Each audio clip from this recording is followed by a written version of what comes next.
Welcome back to another amazing episode of the FitBiz Journey podcast. Guys, I am super excited today because I have an amazing guest for you. And this guest today is Sarah Larson Levey. You did it! I did, yes. I just told her actually before we started that I'm going to ruin the last name, but it was great. Great. So guys, listen, this is an amazing episode because she's one of those amazing hustlers out there who in 2013 started as a pop-up yoga studio. Yes. And then today she has over 300 employees and about $10 million in revenue. So make sure to tune in and watch this whole episode because we are going to talk about how she got started and how she got where she is today. So Sarah, I guess let's just start out with how did you even get started with yoga? Yeah, sure. So I was actually really unhappy with all of the yoga experiences I was having in the city. I was going to a ton of different studios. They were all these places that I never felt like I truly fit in. So I decided to start my own. And Y7 is this experience that is just everything I wanted out of a yoga class. So it's dark, it's heated, it's candlelit, it's all driven by music.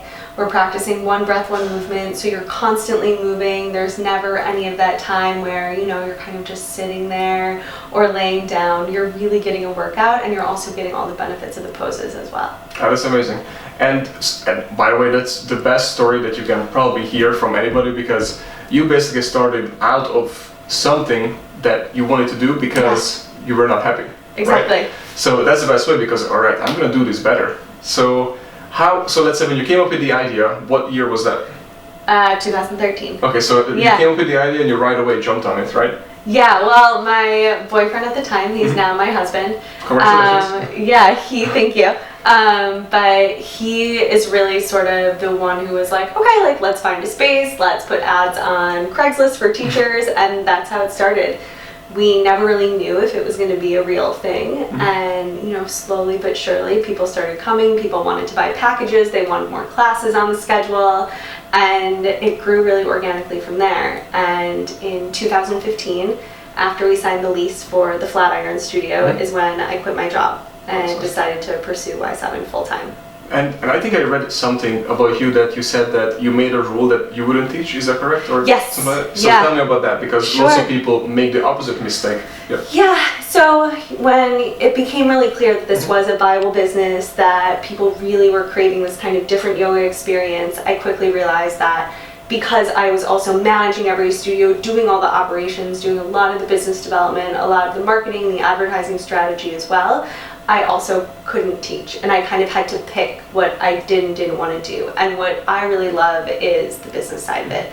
I love connecting with people. I love creating this community and culture in the yoga studio. So I made the conscious choice not to teach, and it was also a business decision because I know that I can't be everywhere at once. I can't teach at every single studio. We have 10 studios now in New York, and there's no way I would physically be able to make it to all of them. And I also wanted to make sure that every single one of our teachers felt empowered, that they really had ownership over the classes they were teaching and had an opportunity to build a name for themselves. That's awesome, and the only reason I'm also wanting to really dig deep a little bit, and then you already did a good job explaining it, is because I meet so many gym owners in the yoga, in any industry basically, in the fitness, that they start something and they get stuck teaching, and then the only reason they get stuck teaching because they're scared of leaving teaching because they think that nobody else is able to do what they do. Right. Yeah. And then in your case, you were like, no, I know what I'm doing. This is what my strengths are. Yeah. And that's how I grow. And this way, you don't go through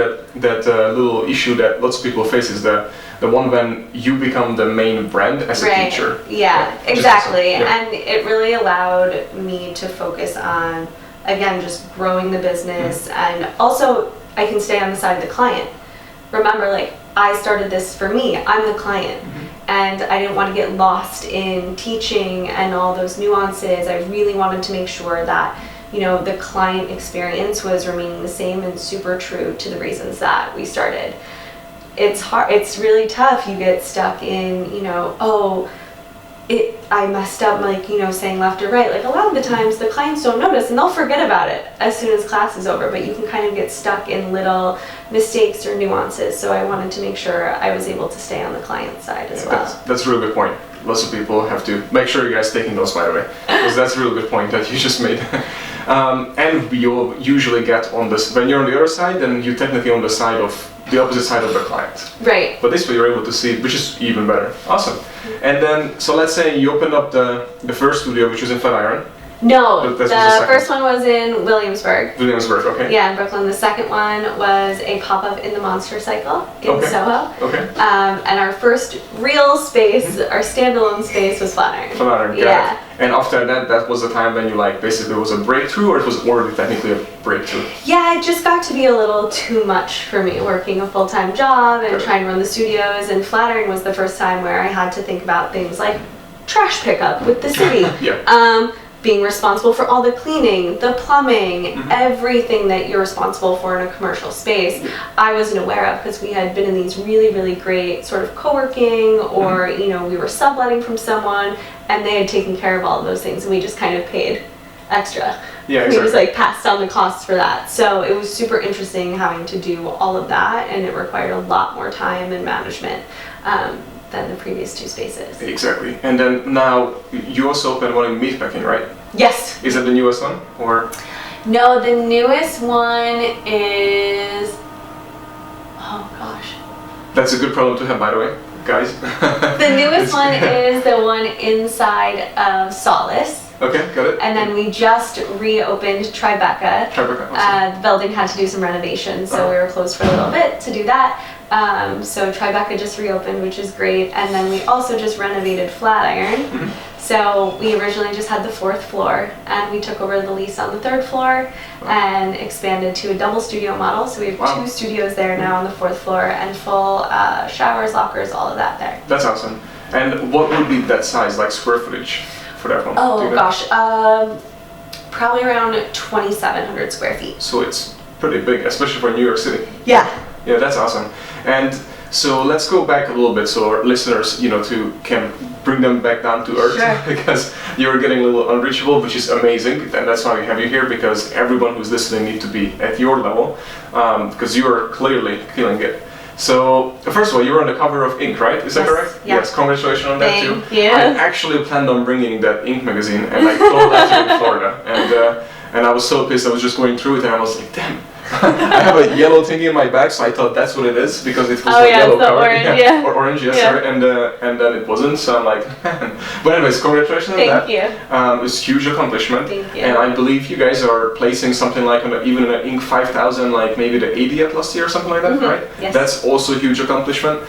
And so let's go back so you had the first problem, I guess, let's say, when it was a pop-up and you wanted to go into commercial when you had your own store. So what would be, like, let's say, the number one issue that you run into that you did not expect? Oh, well, I didn't know anything. So I thought signing a lease was just like signing an apartment lease. I thought you just signed that they just said okay, and you signed the papers, and then the space was yours, and then you could go away. I had no idea about all the building permits, all of the financial backgrounds, that you have to sign a 7 to 10 year lease, that if you don't have the finances, you have to personally guarantee everything. If you want to build out, there's structural engineering, there's plumbing, there's mechanical, there's electrical engineering, there's plans, there's drawings, there's all sorts of things you need to do, and I just had no idea. Exactly. So somebody helped you, right? Or you overcome one by one? Well, it was, so thankfully my husband was able to handle all of that. Good. And we had a lot of help from our real estate broker and the landlords, who were really, really helpful in the beginning in terms of like just giving us sort of the right people to speak to. And now we have an incredible team that we use for all of our build outs, because we've learned some lessons along the way and have some really great people we work with now. And what do you guys do? What did you do, I guess, back then for marketing? And then how did that change now? Because now you have 10 locations. Totally. Yeah. So we actually grew our brand off of Instagram. Awesome. It was truly such an incredible marketing tool for us. It was base, we were able to convey the feeling of the brand with imagery. We were able to get across promotions or locations we were opening, and we actually didn't do any paid marketing or advertising until late 2017. That's early awesome. 2018. That's awesome. Yeah, we just didn't have the budget for it, and we really needed to put our resources, into other things. And that's so cool. now we have, the time, and I was able to hire a director of marketing, and it's been really amazing. That's awesome. Yeah. And now I assume you guys doing basically everything that you need. Well, Facebook, Instagram, all Facebook, Instagram, around new studio openings, just figuring out local businesses we want to partner with to sort of get the word out. We partner with a lot of other studios as well, offer classes to their instructors and their staff so they can start talking about it. Yeah. Which reminds me, we need to talk about it afterwards too, because we literally opened up also a studio right behind you guys at Meatpacking, literally 2 blocks from you. But amazing. We did the same thing. We partnered up with a few people all over town too. So guys, make sure to take notes, because that partnership can actually hugely benefit both sides. Yeah. So what would be, let's say, maybe something, because now it's 2019. Yes. So so that was obviously a huge jump. So how would someone go from basically, because I assume it was just you, a few instructors as first, right? Yes. And your husband. Yes. So how did all the hiring go? Because now you're around 300. Oh, yes. I did all the hiring at first. Wow. It was a lot. There's a reason that, human resources and, people departments are their own thing in there, and companies, because it is so much work. You want to make sure you're getting the right people in. And Natalie, who's our director of people, was actually one of our very first hires because we have so many different types of employees. So it was really, really difficult to make sure that everyone was, on the same pay schedule. The rates are all different. The teaching rates are different than just a flat hourly, like our front desk gets paid. So it was really, really complicated and difficult at first. So now we have it all buttoned up, but it was hard at first. And there's a lot of people there. It's a very labor intensive business running a studio. It's all about people. Our company is so people centric. It's, we're talking about, from our teachers, to my staff, or everyone who works for me, but also the people who are coming through the door as clients. It's all about people. Yeah. So, putting an emphasis on that culture and that hiring process is super important. So obviously there's a huge growth, lots of employees, and in the service industry, which is one of the toughest industries out there, because nobody's happy or everybody's happy, it's always something, Yes. So how do you feel about the actual service industry that you're in? Do you think it's easy sailing, or it's like there's always challenges? I think it's pretty challenging. There's a lot of different types of service industries, right? You have food and bev, you have your retail, you have total just like client experiences, and then fitness, which I think is actually one of the toughest things. It is very, very hard to provide a consistent experience when you have so many different instructors, when you have so many different environments that people are, consuming the experience in, and it's hard to regulate every little thing. And that's kind of the toughest thing that I've really found, is that, the temperature varies studio per studio. And we do our best to control it. We always say the studio is heated between 85 and 90. And it is, but there's going to be a little variance because, some buildings are older than others. Sometimes we're on the 4th floor, sometimes we're on the 2nd floor, sometimes we're on the ground floor. So there's just so many factors that I don't think clients always take into consideration when so much work goes into making it consistent. We spend the most amount of resources on training and hiring and how we're creating a consistent experience. We are actually right now in the office having what we call our tribe refreshes, where everyone comes in once a quarter and we make sure that every team, whether it's front desk, studio manager, or teachers, are getting a little bit of a client services refresh. So we were talking a lot about customer service, the language we're using, how we're greeting people, and how those little things, especially if you are the first person that a client sees when you walk in the studio, just making those little shifts, looking up, making eye contact, smiling, asking someone how they are, remembering their name, and how important that can be to a client's experience. But at the end of the day, it's super tough because I can't control up to 300 people. Exactly. It's, you know, I can do my best and we can arm people and set them up for success, but that's, you know, the most we can do. And there's always bad days and good days in client and employees. 100%. We always find that, you know, when the weather is bad, when it's like pouring rain, and everyone is always a little flustered, especially in the city. And of course, I am too. Yep. I don't want to go outside when it's like that. I'd rather stay in bed. But you know, those are things we have to take with sort of a grain of salt and remember that, you know, we're here to provide the client with an experience. And you know, the fitness industry is, I think, newer to the service industry, where, you know, anyone who's in the restaurant industry knows, like, you are in hospitality. Like, that is your job. You go in knowing that. When you're in retail, you go in knowing that. But this is sort of a different experience because you're asking, you know, your teachers to do things other than just teach a class. Yeah, that's a good point. Yeah, when, you know, they're responsible for the experience in the room, but they're also responsible for what happens outside of the room, how they're talking to clients, how they're talking to the front desk, just everything, and being aware of, you know, what the situation is. Yeah, that's a really good point. And the guys, what you just said, because I know so many people have a few locations, and you go from one location to another, and the experience is completely different. Right. So I like the idea that every quarter, you said, right? Yes. You get together and then do a refresher. Yeah. Do you do any other ongoing education? Or? Yes, we do a ton of awesome. ongoing education. Good. We do. We have learning and development budget for all of our leadership team. We also do diversity and inclusion trainings. We have a lot of conversations around that, and again, the refreshes that we do once a quarter. And they all have different topics, but you know, compassion fatigue and a lot of that. Because our front desk gets yelled at a lot. I believe you. You know, it's one thing goes wrong and it's their fault, and you know, it's hard to take that a lot. So, you know, just reminding them that, you know, it's not really about them specifically, but you know, something could be going on with the client or whoever it is. I think we've all had the experience of getting, you know, a flight canceled or something goes wrong, and I'm on the phone, you know, with an airline agent, and I'm like, wow, could you do this? And it's not that person's fault. Yeah. It's me. Like, I'm the one who's frustrated, and that's the reason I'm angry. Yeah. I'm not actually mad at the person, right? Yes. Like, I'm not mad at the agent. It's not her fault. She's just answering the phone. Yeah, and I always have to rein myself back and be like, I'm so sorry. I know this isn't your fault. I'm just really frustrated, and no one seems to be giving me an answer.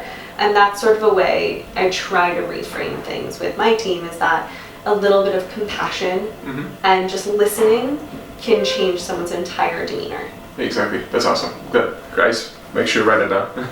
That's a really good point, and especially in the fitness industry, because unfortunately there are so many, you know, contracts that pay up front, you never see your money back and all that kind of stuff, and bad service, and you're out because there's so many boutiques, you know, that are pop up left and right. Oh, and which reminds me, you're not a franchise. No, right? So it's not a franchise at all. It's corporately owned, which is very rare, especially today. Everybody's a franchise. Yeah. So congratulations on that too. Thank you. And I assume you guys have probably billing too as well, like a billing department, right? For cancellations, that kind of stuff. Course. And they have to be very motivated because they probably get some bad calls as well. Yeah, of course. It happens. Everybody, everybody does, and it's just, you know, we try to set expectations too with everybody. Is that, you know, we don't give refunds. We're happy, you know, if you miss a class or things like that, if you come direct through us, we're happy to give the class back. We're happy to credit the account, but we don't give refunds. It's just not something we do. We don't do a first class free. We have a very strict late policy, but we try to be super, super transparent and upfront about all of this. Like, we talk about it to death. So clients understand what to expect. You know, it can be a little jarring if you come somewhere and they're like, oh, sorry.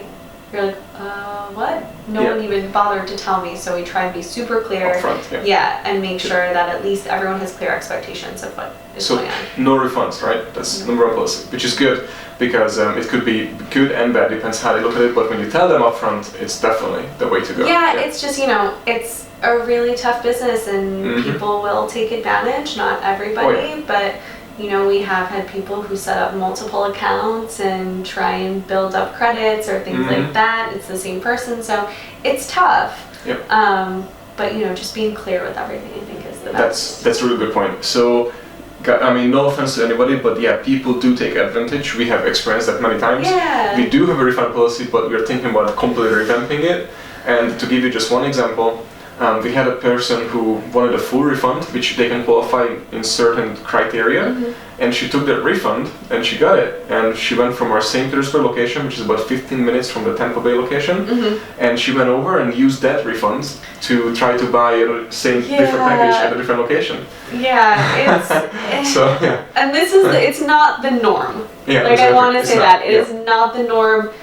99% of our clients are absolutely lovely and are incredible, but you know, you do have to protect yourself as a business, and you know, it sucks. Yeah, 100% agree. Anyways, so I'm glad we're on the same page, and guys, make sure you think about that too before you just start jumping into it.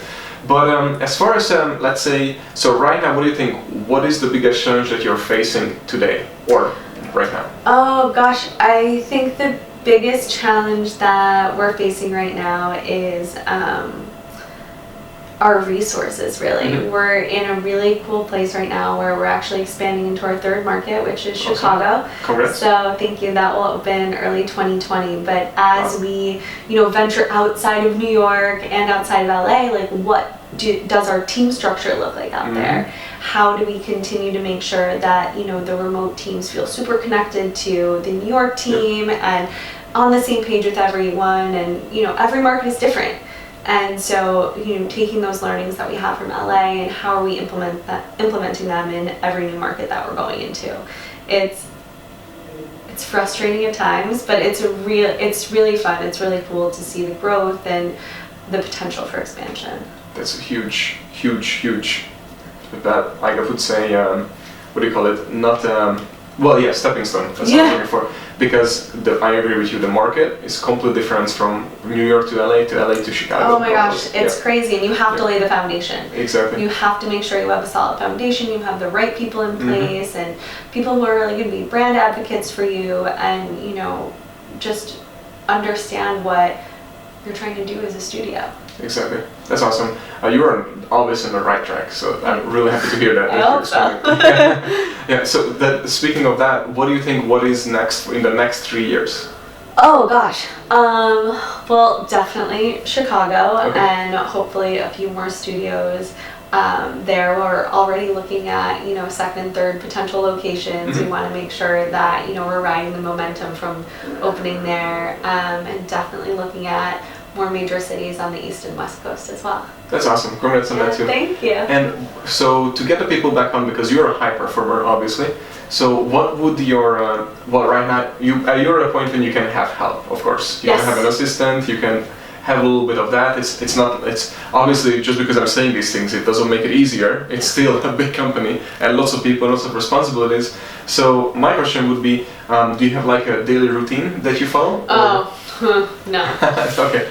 I'm really bad at that. That's okay.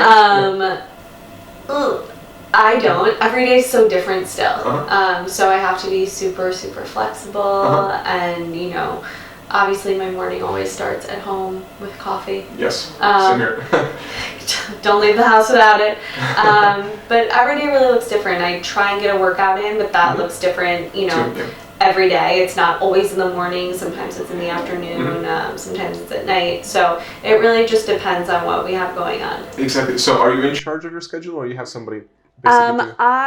So Macy, who you spoke with, yes, she is our office manager, and also my executive assistant, as well as Chris, who is our COO. Awesome. She handles his schedule as well. So a lot of times, like internal, external stuff, she's the one who has our calendars, making sure we're not double booking ourselves, or like we're not, staying till 7 p.m. at night, that we have normal schedules, and we have some time, like I like to do a half hour in between every meeting so I can make sure my emails aren't getting overloaded. So.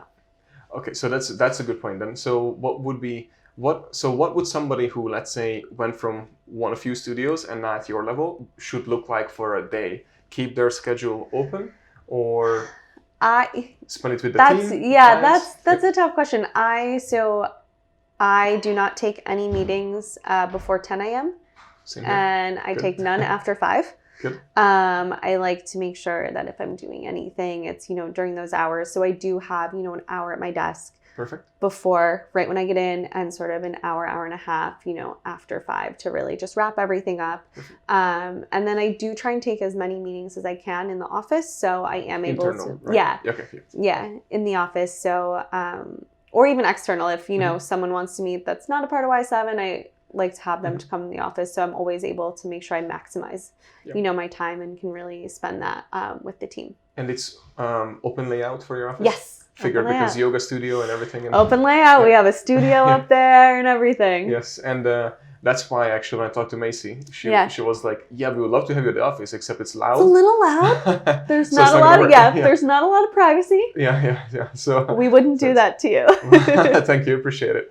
Okay, so. And I really wanted to, I knew there was something like that, your schedule, just because when you're at that level, so many people always say you have to have your schedule done to every minute and that kind of stuff. However, when you have a big company that is still growing and you're expanding, I have experienced that it's literally, you can have certain level as far as for daily routine, morning routine. Yeah. But again, there's so many things that goes on to your schedule. I found that forcing myself to stick to a routine put a lot of pressure on myself.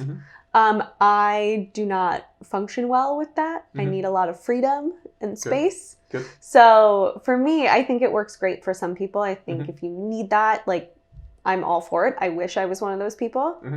Well, don't wish for that. Well, I mean, sometimes I'm like, wow, Yeah. really wish I had the discipline to go to the gym every morning at 7, but it's not on the table. But it put a lot of pressure on myself to the point where, if I wasn't sticking to the thing that I said I was going to do, I would feel really guilty about it. And so it's just easier for me. Well, whatever works is what works for you. So, I think it's working. Yeah, it's definitely working. I don't even question that because, guys, again, where she's coming from, what she's accomplished. You're very successful and you're doing great. Thank you. So you never have to question that. It's working pretty good.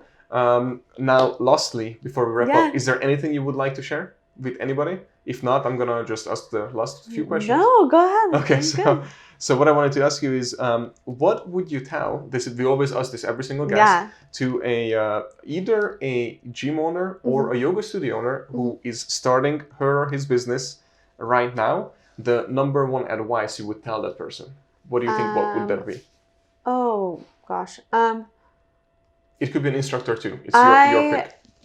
What I would tell them is to stay focused.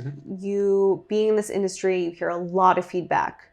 You should do this in class. The teacher did this. I didn't like it. I wish you had weights. I wish you did this. If you listen to everybody, you will lose your brand and lose what you feel passionate about. And I think it's so important to remember why you started, what makes your concept, your gym, your studio different from everybody else's. Good point. That's a very good point. I see it so many times when they just change it because of what people say. Yeah, and you can't please everybody. Exactly. You cannot. It's Y7 is not for everybody at all. Good point, and that guys. is okay. Yeah. I used to take it very personally. I don't anymore. But you have to be okay with that. It's just the same way that, some people don't like certain restaurants or whatever it is. It's totally a personal preference. It has nothing to do most of the time with the quality of service that you are providing or your experience. It's just a personal taste, and that's okay. Yes, 100% agree. That was amazing. So far, it's been amazing. Right, everybody? Yes. Thank you so much again. Yeah. So where could people actually find you? Where you're active? Where could they ask you questions? Or just basically just get in touch with you? Yeah, so you can follow me on Instagram, Sarah, SARAH_AYAKO. And if you want to follow Y7, it is just at Y7 Studio. Perfect. Thank you so much. Yeah, thank you for having me. Thank you. And guys, I hope you enjoyed because I think she's amazing and it was an amazing episode. And don't forget to share, rate, and get in touch with Sarah because she's doing something great.